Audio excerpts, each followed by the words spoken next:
Welcome to this tutorial on implementing a simple cryptocurrency from scratch in Java. In this video, we'll walk through each step of the process so that by the end, you'll have a functioning blockchain and cryptocurrency. Let's get started. First, let's understand what a cryptocurrency is. A cryptocurrency is a digital or virtual currency that uses cryptography for security and operates on a technology called blockchain, which is a decentralized ledger recording all transactions across a network of computers. Before we define our cryptocurrency, we need to create a simple class structure. Let's create a package named com.example.crypto and create a class called transaction, which will represent a transaction in our cryptocurrency. In our transaction class, we have three fields: sender, receiver, and amount. We also have a constructor and getter methods to access these fields. Now let's create a block class that will represent a block in our blockchain. In the block class, we define a list of transactions and a reference to the previous block's hash.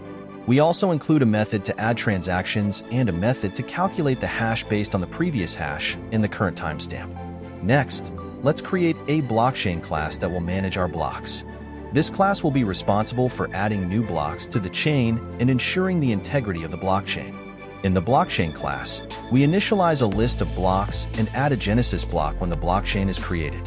The genesis block is the first block in any blockchain and doesn't have a previous block to reference. Now that we have defined our core classes, let's demonstrate how to create transactions and add them to a new block. We need to integrate our transaction and block with the blockchain class. In the main method, we create a new instance of blockchain, then create a couple of blocks with transactions involving sending coins from one user to another. We finally print out the entire blockchain. It's important to note that this implementation does not include features like mining or proof of work, which are common in many cryptocurrencies. However, this is a great starting point for understanding the fundamental concepts of a blockchain. Let's enhance our blockchain by adding functionality to verify the integrity of blocks and check if the blockchain is valid. We'll implement a method in our blockchain class to verify that each block's hash is correct and that the blockchain is unbroken. The isChainValid method checks each block in the list, ensuring that the current block's hash matches its calculated hash and that the current block references the previous block's hash correctly. If any of these checks fail, the blockchain is considered invalid. Back in the main method, we can now test the validity of our blockchain after we add transactions. This line will allow us to determine if our blockchain structure is sound and if the transactions have been properly recorded. Let's run the program and see how it all works together. Now, let's address some security aspects of implementing our cryptocurrency. Currently, our hashes are not very secure. In a real-world scenario, we would need to implement a more robust method for generating hashes, such as SHA-256. Here we import message digest, use SHA-256 to produce a more secure hash for our blocks. This method improves the security and integrity of our cryptocurrency. Make sure to replace the existing calculate hash method in the block class with this one. Now let's implement a simple wallet system for our cryptocurrency. This will allow users to send and receive coins. We can create a wallet class to facilitate this. It will keep track of the user's balance and enable transactions. In the wallet class, we maintain a balance for each user using a hash map. We have methods to create accounts, deposit funds, transfer funds between accounts, and check the balance of users.